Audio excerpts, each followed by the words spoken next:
Hi guys, in the last lecture we started with the power systems. So first I introduced to you what is a power system. So power system is a complete system that involves generation, transmission, distribution and utilization of the power. Then we saw the schematic of the power system.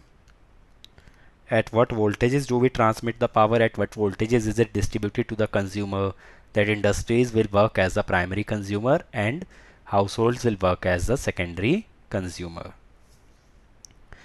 Then we saw economic power generation. Okay, that means I told you that the generating plant must be near to the load as well as it must be near to the natural fuel, so that cost of transportation is less and the cost per unit is less. And we also saw the objectives of power system. That is, cost must be less, rated voltage and rated frequency must be supplied. We saw different factors like demand factor,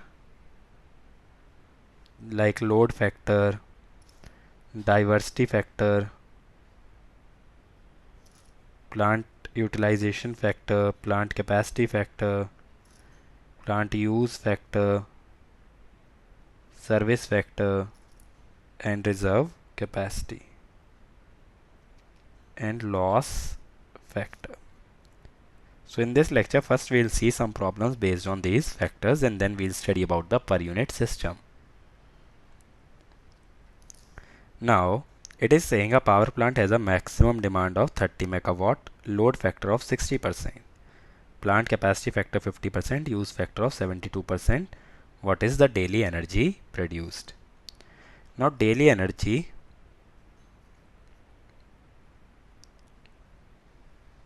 is equal to area under daily load curve. Okay, so if it is asking area under the daily load curve, we know average demand is equal to area by time. So area can be determined as average demand multiplied by time. So for that we need average demand. Time will be 24 hours. Now maximum demand is given and load factor. So load factor is 0.6, average by maximum is 30. So average will be 18 megawatt.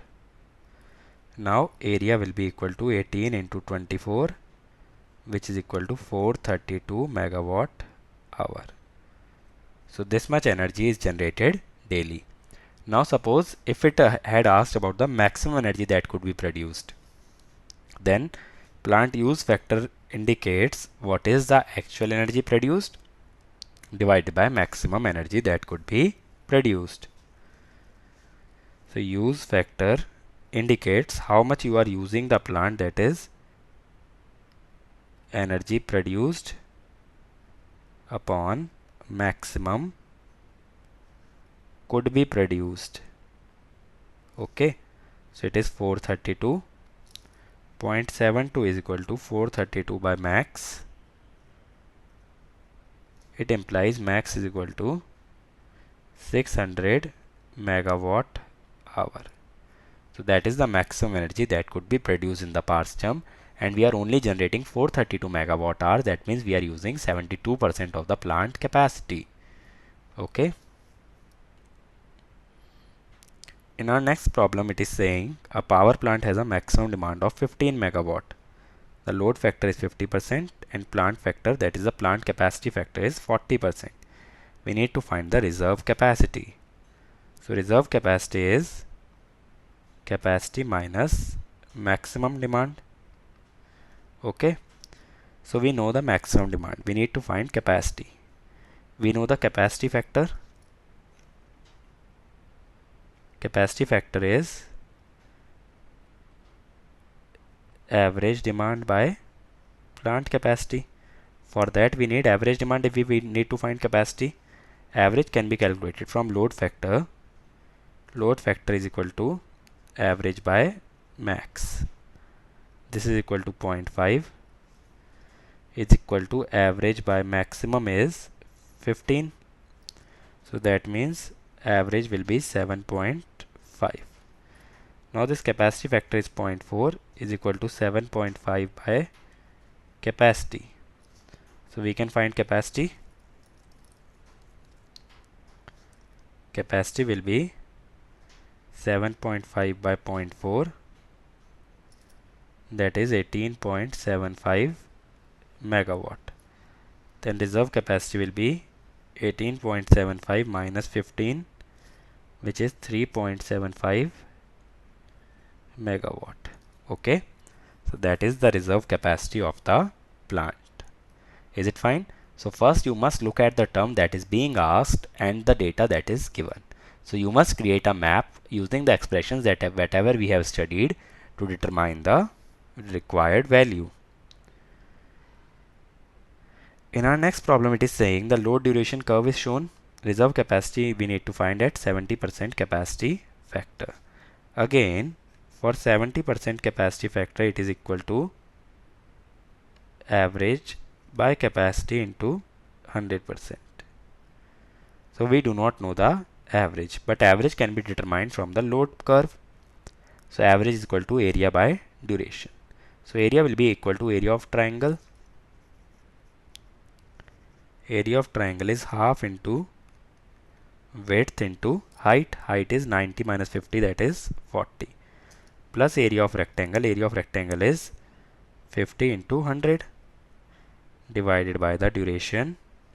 So it will be equal to 70 megawatt. Now we can find capacity.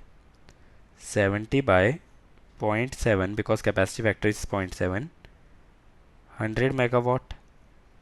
Reserve capacity is capacity minus maximum, 100 minus maximum. Maximum is 90 from the curve, so it is 10 megawatt. So that is the reserve capacity of the plant. So these sort of problems can be asked in GATE examination for 1 mark only. These are pretty simple problems, but you must remember all the expressions. So now let us move on to the per unit system, as that is a prerequisite for the entire power systems course. Now what is a per unit system? As the name suggests, it is expressing a quantity in per unit of other quantity. So in simple words, we can say it makes a quantity unitless. Okay, so suppose we have voltage in the system, it will have a unit of volts. But if we divide it by another voltage, which is usually called as base voltage, it will be volt by volt, which is unitless. So here we express the quantities as the ratio of other predefined quantities, which are called as base values. So that is called as a per unit system. Okay, so per unit value is actually actual value, whatever is given to you, and some standard references which are called as base value. So remember, per unit value depends on the choice of base. Whatever is the standard that you are assuming, or whatever is the standard that you are defining. Whereas this actual value is independent of the base. Okay. And similarly, we can write percentage value, which is equal to PU value into 100. Okay. So even if you are given some percentage value, first convert it to PU value before using the per unit or percentage value. Why? Because if you apply V is equal to IR, then here you multiplying by 100, here also 100, here also 100. So Ohm's law is not applicable, because here a factor of 10,000 will come. Okay. So that is why you need to use per unit values while applying KVL, KCL, Ohm's law. All these things you need to use in PU and not in percentage values, because whenever you are taking product of two values, a factor of 100 square will come on one side and a factor of 100 will come on the other side, which makes it invalid. Okay, so never use the percentage value, and sometimes the percentage value is given in question. First convert it to PU value and then only you can use it. So the first question that comes to mind is, I am converting the actual value to PU values. So why I must make all this effort, and why I must go for per unit system instead when I can use the actual system? Because we are habituated of using the voltages in volts and currents in amperes. Why I must take all the trouble? The first thing is that calculation is pretty simplified. Because suppose I give you voltage of 22 kV, but I give you a base of 11 kV, then PU value will be 22 by 11, that is 2 PU. So now handling this 2 quantity is easier as compared to handling 22 kV, because there you will need to take a 10 raised to the power 3, so the chances of committing error in calculation are more. But here when you have smaller values like 1 PU, 2 PU, 0.5 PU, 0.7 PU, then the chances of calculation error are lesser, as there is no 10 raised to the power here. Okay. Other thing is you can easily compare. I can easily compare 1.5 PU and 2 PU as compared to 132 kV and 765 kV. Okay. So comparing two quantities is easier, and handling of these small values is easier as compared to handling of the actual values. Okay. So that is why per unit system is so famous. Now how do you select a base? Usually for any machine or any system, there are two ratings are defined. One is the MVA rating, other is voltage rating. For a single phase system, it is your single phase voltage. For a three phase system, the voltage rating is given as V line to line. So now if I want to find current rating for a single phase system, it will be MVA by V phase. For a three phase system, it will be MVA by root 3 VL.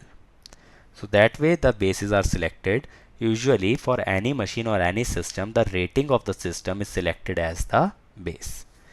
So most of the times rated quantity is your base quantity. But later on in the fault analysis, we will study different components of the system will have different base. So we will need to choose a universal base which can be applied to the entire system, and then only fault analysis can be done. So that's why we will need to study about the change of base, how to change base from one base to another, so that we can create a universal base for the system for doing the analysis. Why do we need a universal base? Because if I am applying V is equal to IR in actual value, this will be applicable in PU value if you divide both sides by same base. Okay, that means you are dividing by the constant quantity, so the equation remains unchanged. That is the basic concept behind the per unit system. If you are given an equation, you divide the entire equation by some factor, both LHS and RHS, then the equation remains unchanged, but each quantity is converted to PU. But if you do not have a universal base, you are dividing one quantity by 2, other quantity by 3. Suppose I am giving you 3 is equal to 3. Now you divide here by 2, here by 4. Are these quantities equal? No. That means for per unit system, you need a universal base for all quantities. Okay. But the base will be different for different quantities. Like for resistance, the base will be in terms of impedance, because to cancel the unit, you need to divide resistance by impedance. Similarly, base for voltage will be in terms of voltage. To cancel the unit, you need a voltage. Base for current will be in terms of current.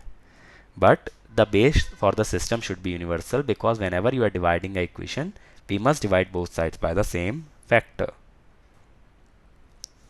Now let us study about the analysis of a single phase system in terms of PU. So we will choose a base MVA, let us say S base, and a voltage base V base. Then current base will be given by S base by V base, because S is equal to VI conjugate, and VI conjugate, when we will convert it to actual values, it will be, or magnitude, it will be V into I. Here we are only talking about magnitude and not the angles. So whenever you are going into PU system, the angles will remain conserved, only the magnitude will be converted. Now to find the base impedance, we will do V base divided by I base. We can substitute the value of I base.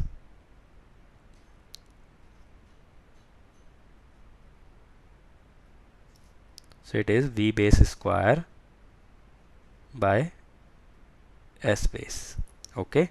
So that is equal to your base impedance. But remember, the base for real and imaginary quantities of a same quantity will be same. What I am saying is, the base for P plus jq will be S base. Okay, so it is equal to P in PU plus J Q PU. So base value for real power and reactive power will be same. Similarly, when impedance is equal to Z is equal to R plus JX, the base will be single, that is Z base. It is equal to RPU plus JXPU. So real and imaginary parts do not have different bases, rather a single base is used for each and every quantity, or that is the real and imaginary part of the same quantity. So this is about the single phase system. What about a three phase system?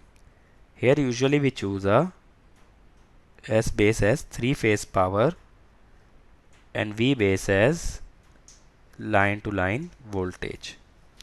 So I base will be equal to S base by root 3 V base. So this is your line current. Okay. Now to find the Z base, there can be two cases. One is for star connection. Z base will be V base in one phase because impedance is connected in each phase over I base in phase.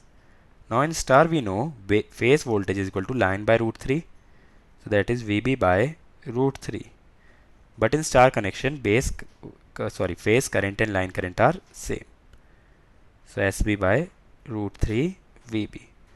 So this will be VB square by SB. Same as the single phase system, that is for a star connection. What about a delta connection? ZB will be equal to VB phase IB phase. Now VB phase will be same as VL phase, that is VB, but IB phase will be equal to I line to line divided by root 3. In delta connection, phase current is equal to line by root 3. So IB phase for a delta will be SB by 3 VB.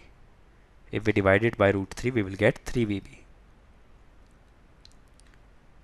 So this will come out to be 3 VB square by SB.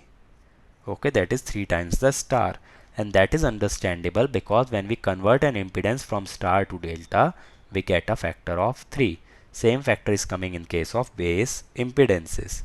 Okay, so remember the base impedance for a star and the delta connection will be different. And for a three-phase system, you must assume line voltage as the base voltage and three-phase power as the base MVA. But now suppose impedance is given on one base, we need to find the impedance on other base.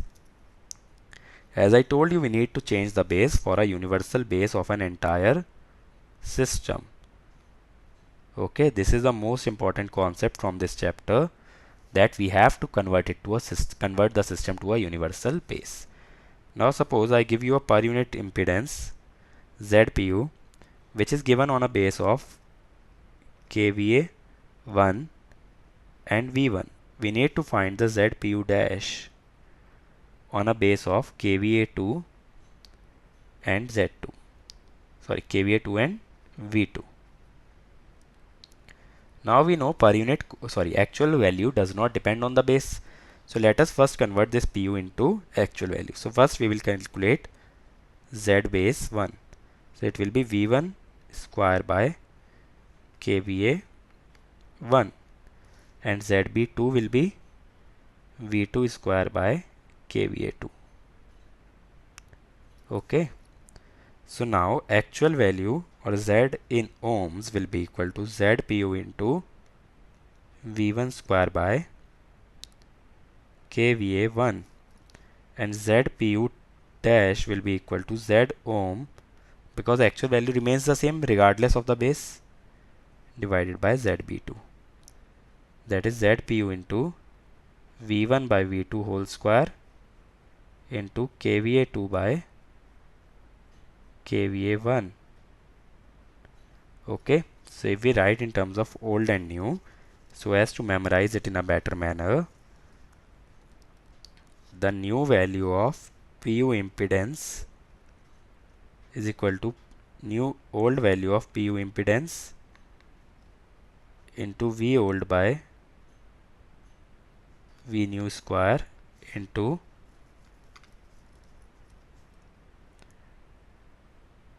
S new by S old.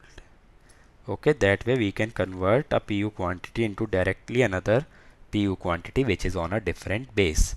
Because whenever we will choose a universal base for the entire system, we will need to map all the impedances, all the resistances and reactances on that universal base. There we will need this expression. So remember, this expression will come in handy when we will be talking about fault analysis. This is the most important expression in per unit system. Let us see a problem based on that. A 75 MVA 10 kV generator has 0.4 pu reactance. So this, whenever you are given the rating of the machine and the reactance or impedance of that machine, that impedance in pu is based on the rating of the machine. If that impedance is given in ohms, then there is no use of the rating or the base value, because actual value is always independent of the base. But here, whenever you are given in pu, whatever is the rating of machine will be the base. So old base, V old is 10 kV and S old is 75 MVA. Okay, and ZPU old is 0.4. Now we need to convert it to a new base. New base is V new is 11 kV, S new is 100 MVA. So we know ZPU new is equal to old into V old by V new. New is the base that you want to map to. Old is the base you want to map from. S new by S old. So this comes out to be how much if we calculate? It is equal to 0.44 pu. Okay, so that is how we convert the base, or we change the base of any impedance. So let us summarize what we have learnt in this lecture. We first saw few problems based on the factors that we studied in last lecture. Then we saw the per unit system, why is it required? Okay. Then we saw how base quantities are selected. There we saw there are two bases, voltage base and power base. Then we saw single phase system, in which we saw Z base was V base square by S base. Then we saw three phase system, in which for star connection we had ZB is equal to VB square by SB, and for delta connection we have ZB equal to 3VB square by SB. Then we saw ZPU new, that is the change of base, ZPU old into V old by V new square into S new by S old. So that is how we change the base of a impedance. Okay. So in the next lecture we will start with our first unit, that is the transmission and distribution. Whatever we have studied till now, these are the basics of power system. Now we will use these in the coming chapters. Okay. So that we will see in the next lecture.